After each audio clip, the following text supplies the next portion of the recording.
ప్రపంచమంతటా జరుగుచున్నటువంటి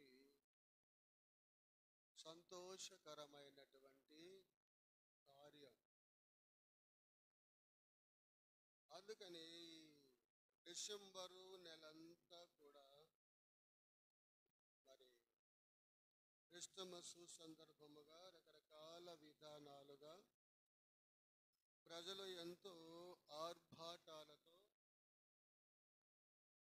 ఆర్భాటాలతో మరి ఆచరిస్తున్నటువంటి దినాలు. అయినా కానీ దేవుని వాక్యము మనం చదువుకుంటాం. లూకా సువార్త 2వ అధ్యాయము 1 నుండి 7 వచనాలు మనం మార్చి చదువుకుంటాం. లూకా సువార్త 2వ అధ్యాయము 1 నుండి 7 వచనాలు మార్చి మనం చదువుకుంటాం. ఆ దినములలో సర్వలోకమునకు ప్రజాసంఖ్య వ్రాయవలెనని కైసర్ అగుప్తు వలన ఆజ్ఞ ఆయను. చదవండి. సిరియా దేశములకు అధిపతి ఉన్నప్పుడు జరిగిన మొదటి ప్రజాసంఖ్య. 3వ వచనము. అందరూ ఆ సంఖ్యలో వ్రాయబడుటకు తమ తమ పట్టణములకు వెళ్ళిరి. యేసేపు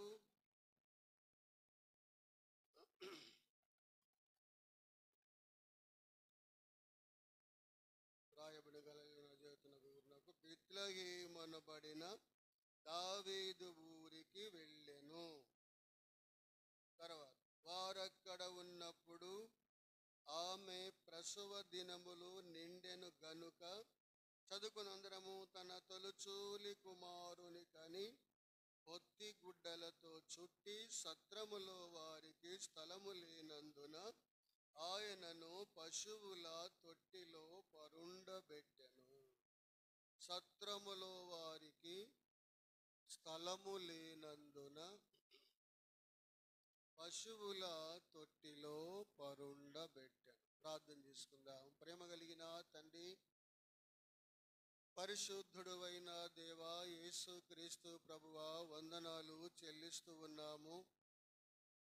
ఘనమైన మీ నామమును ఎంతో స్తుతించి ఆరాధిస్తూ ఉన్నాము తండ్రి.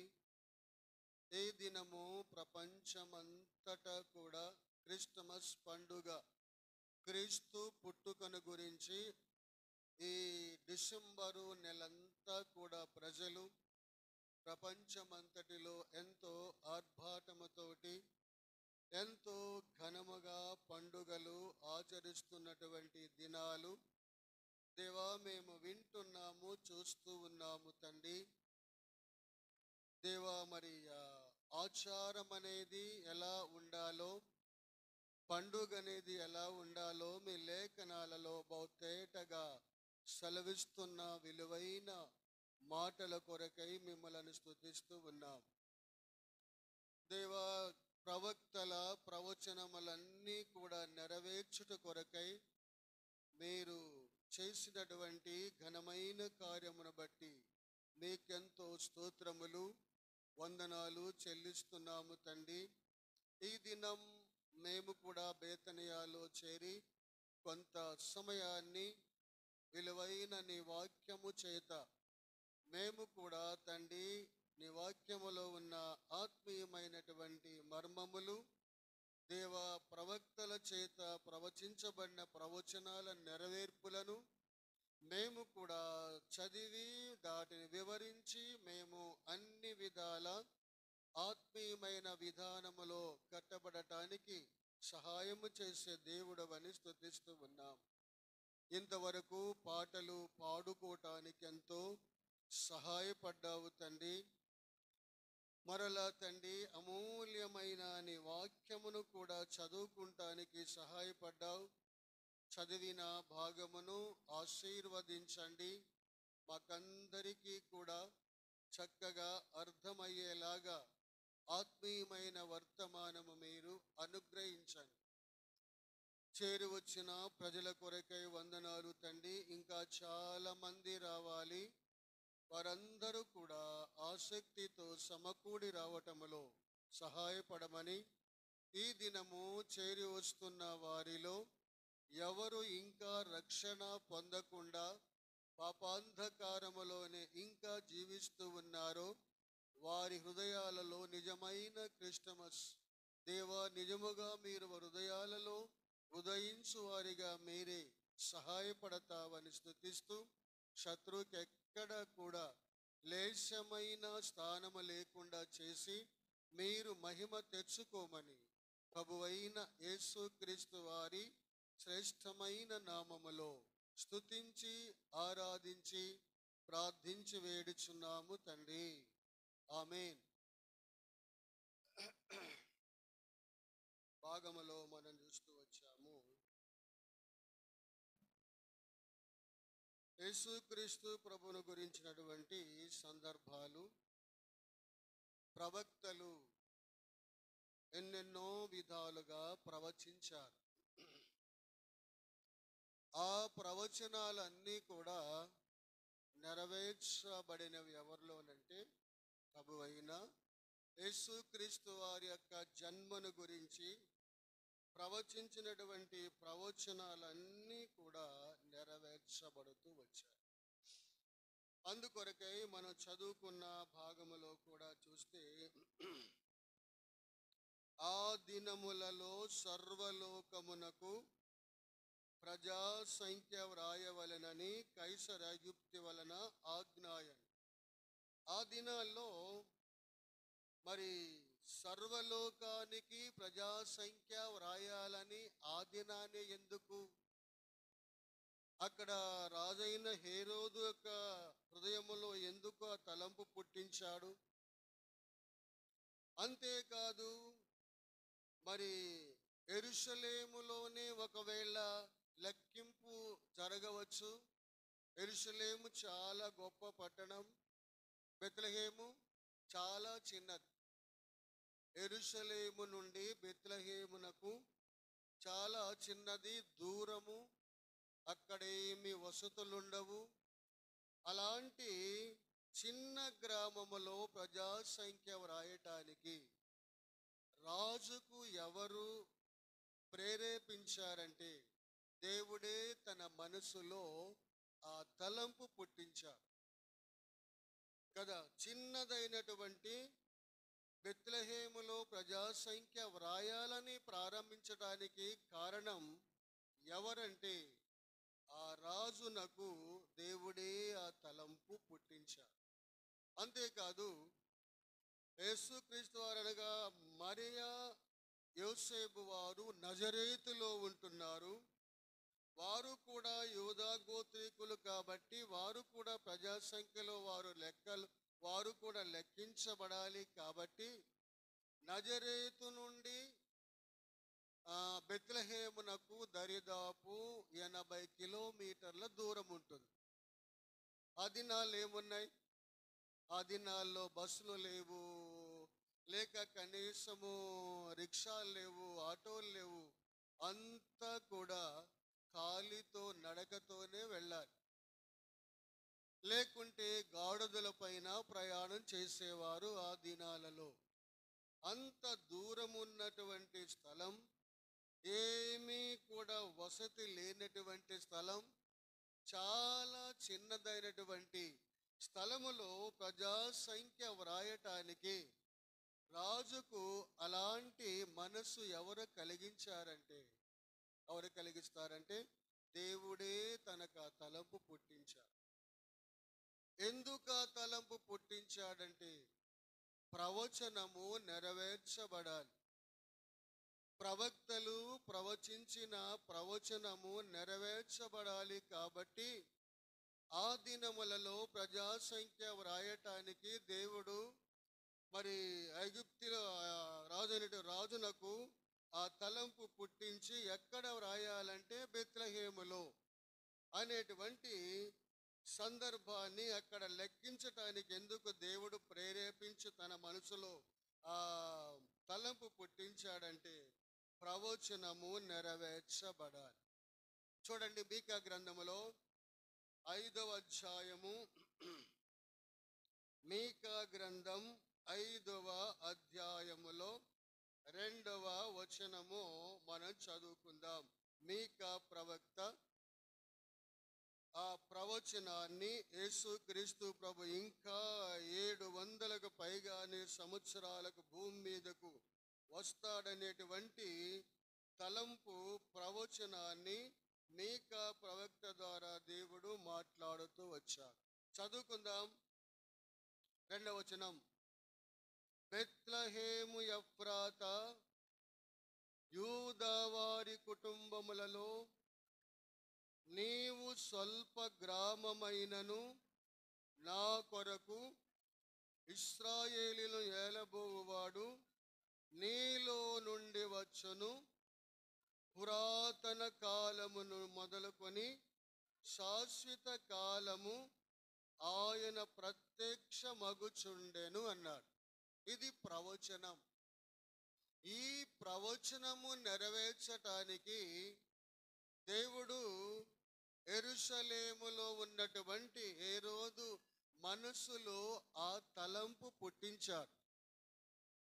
ఆ తలంపు గాని తనలో కలగకుండా, ఒకవేళ యెరూషలేములోనే లెక్కించబడాలి ప్రజాసంఖ్యని గాని, ఆ రాజు గాని తలంచి యెరూషలేము పెద్దది గనక, గొప్ప పట్టణము గనక ఆ పట్టణములోనే లెక్కించబడాలని గాని ఒకవేళ తన తలంపు అయితే ప్రవచనము నెరవేర్చబడదు. ఎందుకనగా ప్రభువైన యేసుక్రీస్తు వారి ద్వారా ప్రవక్తల ప్రవచనాలన్నీ కూడా ఒక్కొక్కటి నెరవేర్చుకుంటూ వచ్చాయి. అందుకే మనం చదువుకున్నాం, ఈ ప్రవచనము నెరవేర్చటానికి బెత్లెహేమును ఎఫ్రాతా, యూదా వారి కుటుంబములలో నీవు స్వల్పమైన గ్రామం, చిన్న గ్రామం. ఆ దినాల్లో చిన్న గ్రామము. ఇప్పుడు ఇంకా చాలా కొద్ది మంది మాత్రమే బెత్లెహేములో నివాసము చేస్తున్నట్టు అక్కడికి వెళ్ళిన వారు కొందరు చెప్తున్న మాటలు వింటున్నాం. కాబట్టి భాగములో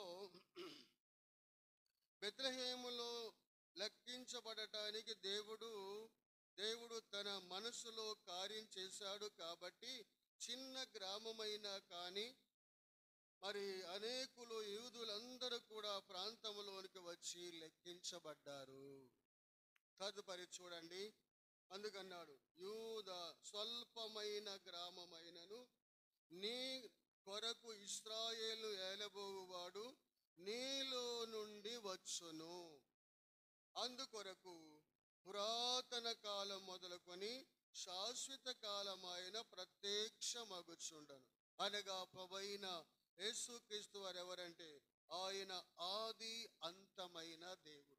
నిరంతరము కూడా ఆయన రాజుగా తాను పరిపాలించబోతున్న కాలమునేమన్నాడంటే ఆయన పురాతన కాలం మొదలుకొని శాశ్వత కాలము ఆయన ప్రత్యక్షమగుచుండ.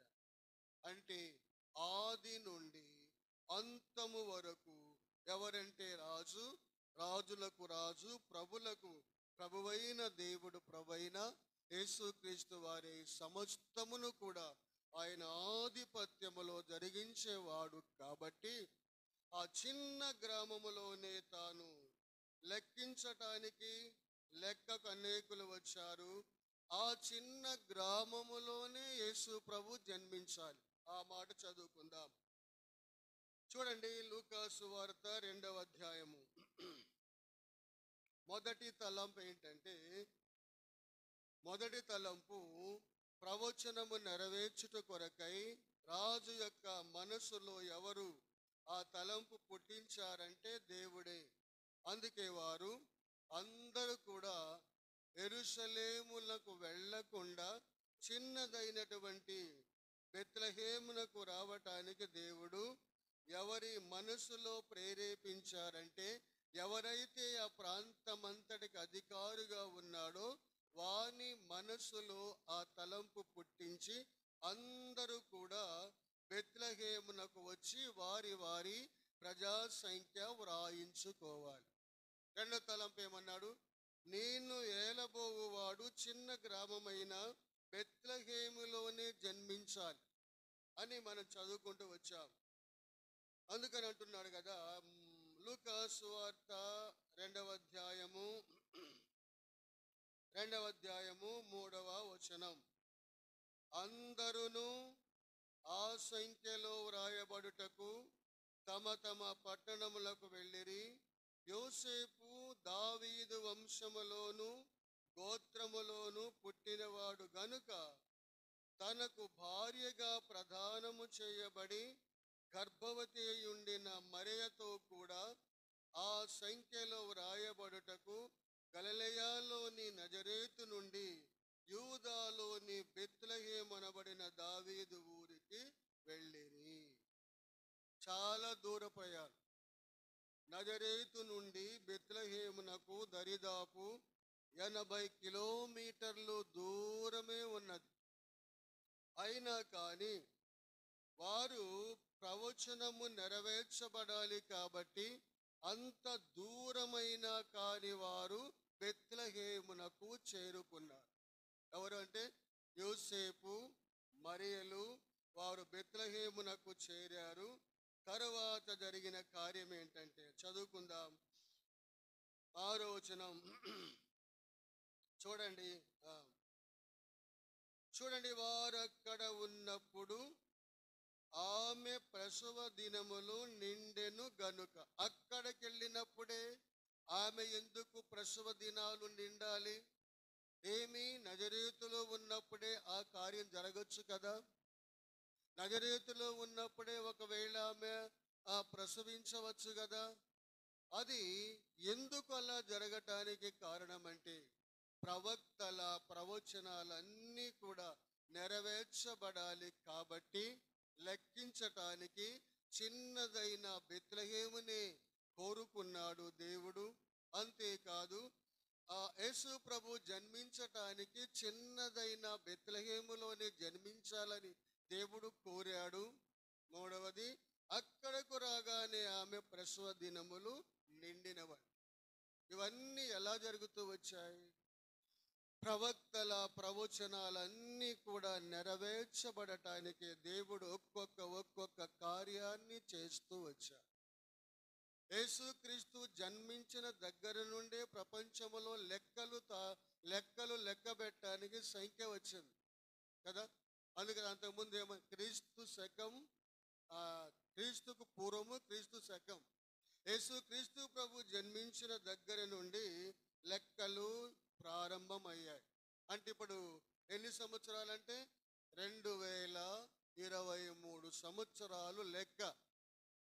కానీ భాగములో మనం చూస్తున్నాం ఏంటంటే బెత్లెహేమునకు రాగానే ఆమె ప్రసవ దినములు నిండినవండి. అక్కడకు రాగానే ఆమె ప్రసవ దినములు ఎందుకు నిండాలి? అక్కడే ఆమె ఎందుకు ప్రసవించాలంటే ప్రవక్త యొక్క ప్రవచనం అంతా కూడా నెరవేర్చబడాలి. తర్వాత చూడండి అంటున్నాడు కదా, తన తొలుచూలి కుమారుని కని పొత్తిగుడ్డలతో చుట్టి సత్రములో వారికి స్థలము లేనందున ఆయనను పశువుల తొట్టిలో పరుండబెట్టారు.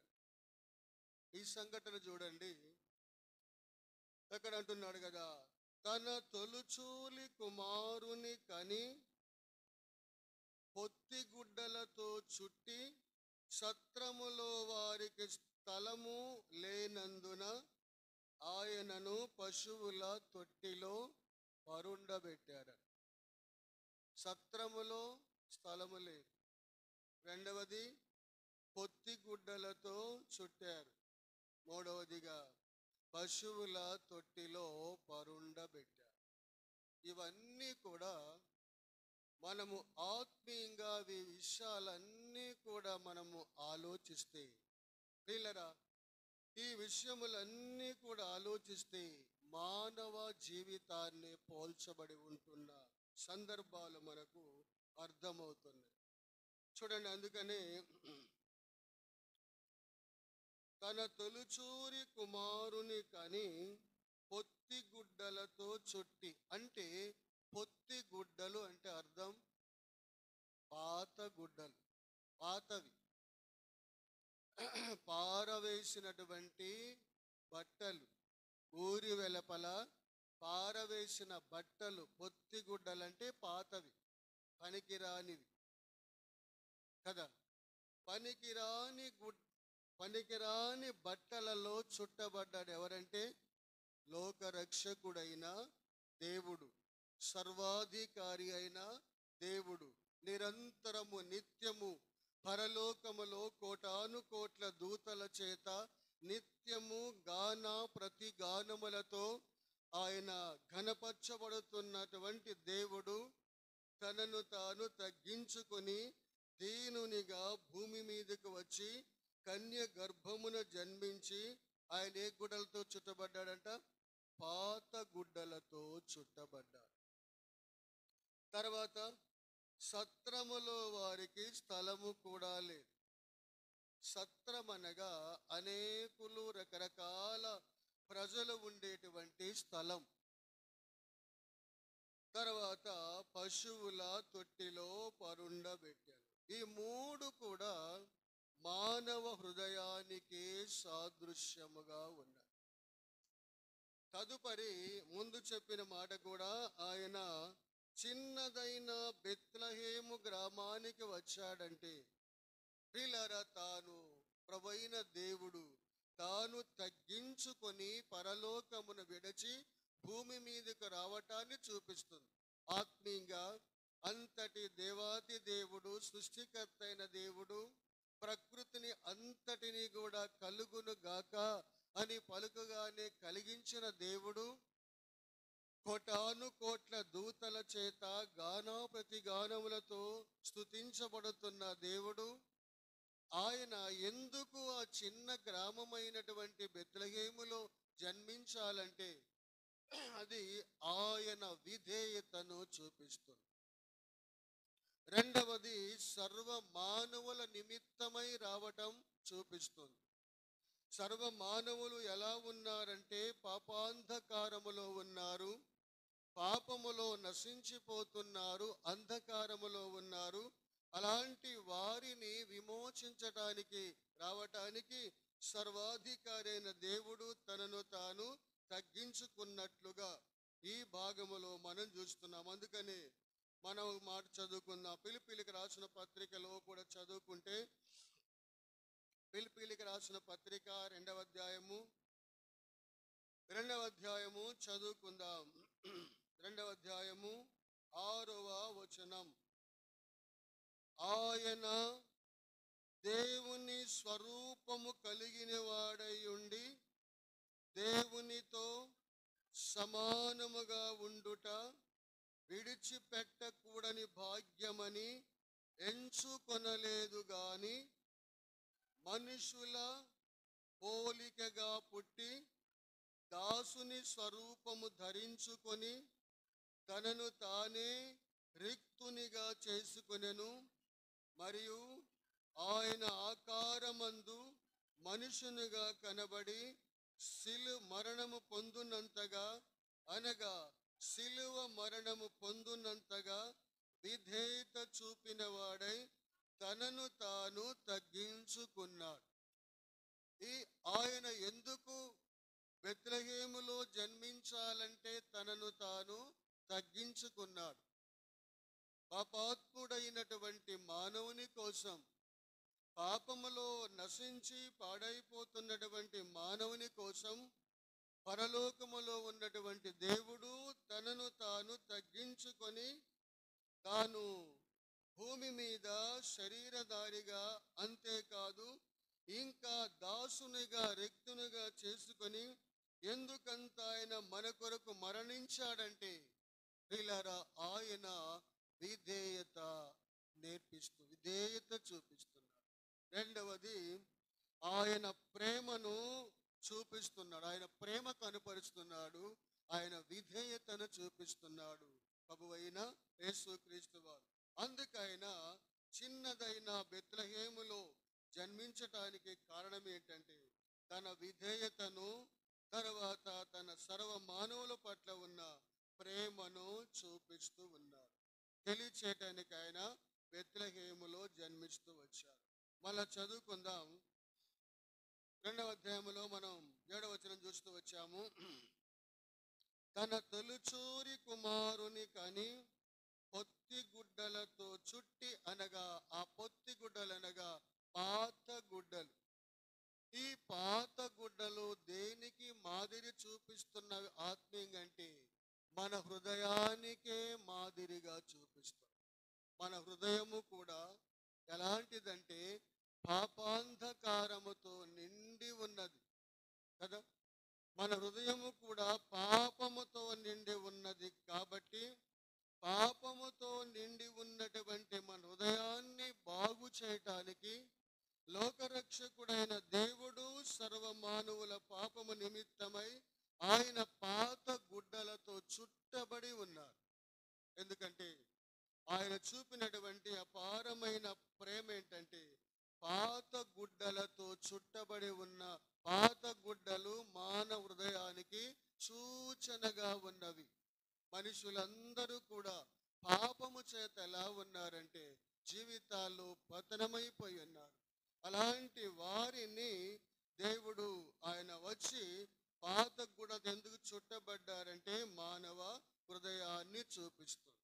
కనుక మనం పాత గుడ్డలతో చుట్టబడిన యేసుక్రీస్తు ప్రభు ఆయన ఈ లోకానికి వచ్చి సిలువలో ఆయన విలువైన రక్తమును కాచి మనకు ఏ వస్త్రములు ధరింపజేశాడంటే రక్షణ అనే వస్త్రాన్ని ధరింపజేశాడు. అంటే రక్షణ లేక మానవుడు పాపములో తన ఇష్టానుసారంగా జీవిస్తూ చస్తే నరకానికి వెళ్ళే స్థితిలో ఉన్నాడు. కాబట్టి లోకరక్షకుడైన దేవుడు తాను ఈ లోకానికి వచ్చి మానవ హృదయములో ఉన్న ఆ భయంకరమైన పాపమును తొలగించటానికి ఆయన సిల్వలో రక్తమును ధారపోసి ఆ రక్తము చేత మానవ హృదయాన్ని కడిగి ఆయన ఏమి వస్త్రాన్ని ధరింపజేశాడంటే రక్షణ వస్త్రమును మనకు ధరింపజేశాడు ప్రభువైన యేసుక్రీస్తు వారు. అందుకే మనం ఈ దినములలో ఎలాంటి వస్త్రాలు ధరిస్తున్నాం, మనం ఎలాంటి వస్త్రాలు, ఎంత విలువైన వస్త్రాలు ధరిస్తున్నామో చూడండి. కానీ యేసు ప్రభువారు మాత్రం మన కొరకు ఆయన వస్త్రములు లేనివాడుగా పాత వస్త్రములతో చుట్టబడి ఉన్నాడు. కాబట్టి మనం ఎలా ప్రభువుని ఆరాధించాలంటే నిజమే ప్రభువా, నేను పాపం అనేటువంటి జీవితములో జీవిస్తున్నటువంటి నా కొరకు నీవే దీనునుగా తగ్గించుకొని నా స్థితిని అంతా కూడా నీవే భరించి ప్రభువా నాకు విలువైన రక్షణ వస్త్రాన్ని ధరింపజేశావయ్యా, అందుకు నేను నిన్ను స్తుతిస్తూ ఉన్నాను. తర్వాత చూడండి, తదుపరి అన్నాడు కదా, సత్రములో వారికి స్థలము లేదంట. సత్రం అనగా మన హృదయమే సత్రం. సత్రములో అనేకులు ప్రవేశిస్తారు కదా. కొందరు అంటారు, ఏది సత్రం అనుకున్నావా అంటాం. మన ఇంటిలో ఏదైనా ఒకవేళ జరుగుతున్నప్పుడు ఏమంటామంటే ఇది సత్రం అనుకున్నావా, అందరూ రావటానికి అంటాం. అంటే సత్రములో అనేకులు వస్తూ ఉంటారు, రకరకాల మనుషులు. అయినా కానీ ఆ సత్రములో కూడా ఆయనకి ఏమీ లేదంట, స్థలము లేదు అన్నాడు. అయితే యేసు ప్రభువారికి ఇక్కడ సత్రములో స్థలము లేదనే మాటకు మనం చూస్తూ మాట జ్ఞాపకం వస్తుంది బైబిల్లో. మత్తయి సువార్త 8వ అధ్యాయము 20వ వచనాన్ని చదువుకుందాం. మత్తయి సువార్త 8వ అధ్యాయము 20వ వచనం చదువుకుందాం. చూడండి, అందుకు యేసు నక్కలకు బొరియలను ఆకాశ పక్షులకు నివాసములు కలవు గాని మనుష్య కుమారుడు తలవాల్చుటకైనను స్థలము లేదని అతనితో చెప్పారు. ఇక్కడ భాగములో యేసు ప్రభువారికి సత్రములో స్థలము లేదు, అయితే భూమి మీద కూడా స్థలము లేదు. మనుషులంట చూడండి, అందుకు నక్కలకు బొరియలున్నవి, ఆకాశ పక్షులకు నివాసాలు కలవంట. నక్కలకు బొరియలంటే అర్థం ఏంటంటే, మనుషులు దేనికి స్థలం ఇస్తారంటే, ఆత్మీయంగా మనం చూస్తే నక్కలనగా ఎలాంటివంటే, నక్క జిత్తులు మారిది, మోసకరమైన దానికి మాదిరిగా కనిపిస్తుంది నక్క. తర్వాత ఆకాశ పక్షులు నివాసం ఉన్నదంటే, ఆకాశ పక్షులు అనగా అర్థం ఏంటంటే, రకరకాలైనటువంటి తలంపులు ఆలోచనల వల్ల చెడిపోయి పాడైపోయినటువంటి వారికి మనిషి స్థలం ఇస్తాడు. కానీ ప్రభువైన యేసుక్రీస్తు వారికి ఏమి ఇవ్వలేదంటే, స్థలము లేదంట. సత్రములో వారికి స్థలము లేదంటే, ఆయన సత్రములో స్థలము లేదంటే అర్థం ఏంటంటే, ఆయన సత్రములో స్థలము లేకున్నా కానీ ఆయన సర్వ మానవుల నిమిత్తమై చేసినటువంటి గొప్ప అద్భుతమైన కార్యం ఏంటంటే, ఆయన అందుకని ఎక్కడున్నాడంటే, స్థలము లేకపోవటం వల్ల ఎక్కడున్నాడు? పశువుల తొట్టిలో పరుండబెట్టాడు. సత్రములో స్థలము లేదు కానీ ఎవరు స్థలం ఇచ్చారంటే, పశువులు స్థలం ఇచ్చారు. పశువుల శాలలో స్థలం ఇచ్చాయి. ఎందుకనగా పశువులు దేని కొరకు ఆయనకి స్థలం ఇచ్చాయంటే, అనుకుంటే ఒకవేళ పశువులంట అవి ఎందుకు ఆ స్థలములో లేకుండా పోతానికి కారణమంటే, ఒక సందర్భం ఇక్కడ ఒక సేవకుడు మాట్లాడుతూ వచ్చారు. ఏమిటనగా, పశువులు ఆ దినాలలో బలిగా అర్పించేవారు కదా. పశువులను పాప పరిహారము కొరక యాజకులు పశువులు బలిగా అర్పిస్తూ ఉండేవారు. అయితే యేసుక్రీస్తు ప్రభు ఆయన జన్మించినప్పుడంట ఈ పశువులకు అర్థమైందంట, ఈయన ఎందుకు ఈ లోకములో జన్మించాడంటే, సర్వ మానవుల నిమిత్తం ఆయన బలి కాబోతున్నాడు. ఆయన బలి కాబోతున్నాడు కాబట్టి ఇక మనలను ఎవ్వరు కూడా బలి తీసుకోరు. మనం ఇక బలయ్యే పని లేదు. అందుకొరకై మనమైన ఆయనకు స్థలం ఇద్దామని పశువులన్నీ కూడంట ఆ పశువుల శాలలో లేకుండా అవి ఎటో వెళ్ళిపోయాయండి. ఎందుకు? మనకు ఏమి శిక్ష తప్పిందంటే, ఇక మనము బలయ్యే పని లేదు. మన నిమిత్తంగా అదుగో లోకరక్షకుడైన దేవుడు యేసుక్రీస్తు ప్రభువే మన కొరకు ఆయన శిలువలో బలి కాబోతున్నాడు. మనం ఇక బలిగా అయ్యే పని లేదని అవి అంట సంతోషముతో ఉండి అవి అవి ఆ పశువుల శాలలో లేకుండా వెంట ఎటో వెళ్ళిపోయాయంట. అంటే యేసుక్రీస్తు ప్రభుకు అవి ఏమిచ్చాయంటే, స్థలం ఇచ్చాయి. అందుకొరకు ఆయన పశువుల శాలలో ఇంకెక్కడున్నాడంట, పశువుల తొట్టిలో పరుండబెట్టాడు. పశువుల తొట్టి అనగా మన హృదయానికి సాదృశ్యంగా కనిపిస్తుంది కదా. మన హృదయం కూడా ఎలాంటిదంటే, పశువుల తొట్టి ఎలా ఉంటుంది? దుర్వాసన వస్తూ ఉంటుంది. అలానే మన హృదయము కూడా దుర్వాసనతో నింపబడి ఉన్నది. చదువుకుందాం, దేవుని వాక్యములో ఒక మాట మనం చదువుకుందాం. యెషయా గ్రంథము 1వ అధ్యాయములో మాట జ్ఞాపకం వస్తుంది. చూడండి, యెషయా గ్రంథము 1వ అధ్యాయము వచనము 1వ అధ్యాయము 6వ వచనం నుండి చదువుకుందాం. చూడండి, అరికాలు మొదలుకొని తల వరకు స్వస్థత కొంచెమైనను లేదు. ఎక్కడ చూచినను గాయములు, దెబ్బలు, పచ్చిపుండ్లు, అవి పిండబడలేదు. తైలముతో మెత్తన చేయబడలేదు. ప్రియులారా, మానవుని యొక్క స్థితి ఎలా ఉన్నదంటే, అరకాలు మొదలుకొని తల వరకు ఎక్కడ కూడా స్వస్థత లేదు. అంతా కూడా పాపముతో అరకాలు మొదలుకొని తల వరకు స్వస్థత లేదంటే అన్ని కూడా పాపము చేత పాడైపోయినటువంటి విధానాలు ఇక్కడ ప్రవక్త ప్రవచిస్తున్నారు. అందుకొరకే మరొక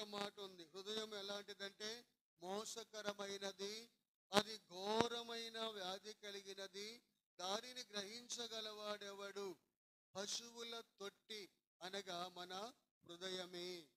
మన హృదయం ఎలాంటిదంటే ఘోరమైన వ్యాధి కలిగినది, మోసకరమైనది. కాబట్టి ఆ మోసకరమైన హృదయములో ప్రవేశించడానికే లోక రక్షకుడైన దేవుడు మన కొరకు ఈ లోకానికి వచ్చాడు. అందుకు ఆయన చేసిన కార్యములన్నీ కూడా మన కొరకే. ఆయన దీనునిగా తగ్గించుకొని చిన్నదైన బెత్లెహేమునే కోరుకున్నాడు. ఆ పరమును విడిచి దేవాతి దేవుడు చిన్నదైన బెత్లెహేమునే కోరుకున్నాడు.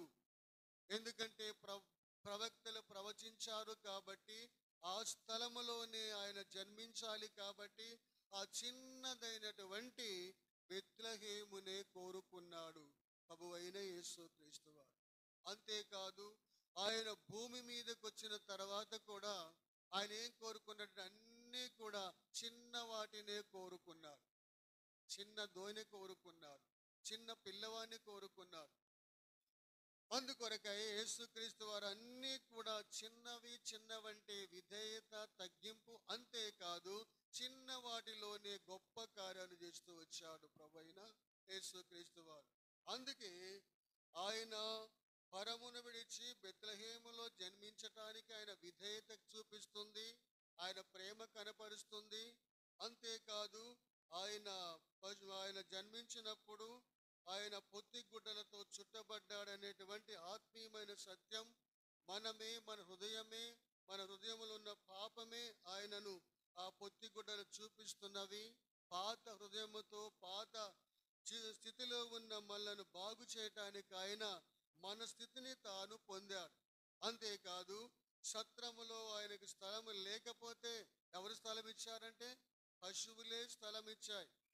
అంటే అవి కూడా తెలుసుకొని గ్రహించి ఇక మనం బలైపోవటానికి ఏమాత్రం కూడా వీలు లేదు, మనకు బదులుగా లోకరక్షకుడు మన కొరకే లోకానికి వచ్చి బలి కాబోతున్నాడని పశువులే వాటి శాలలో నుండి అవి ఎటో వెళ్ళిపోయాయి.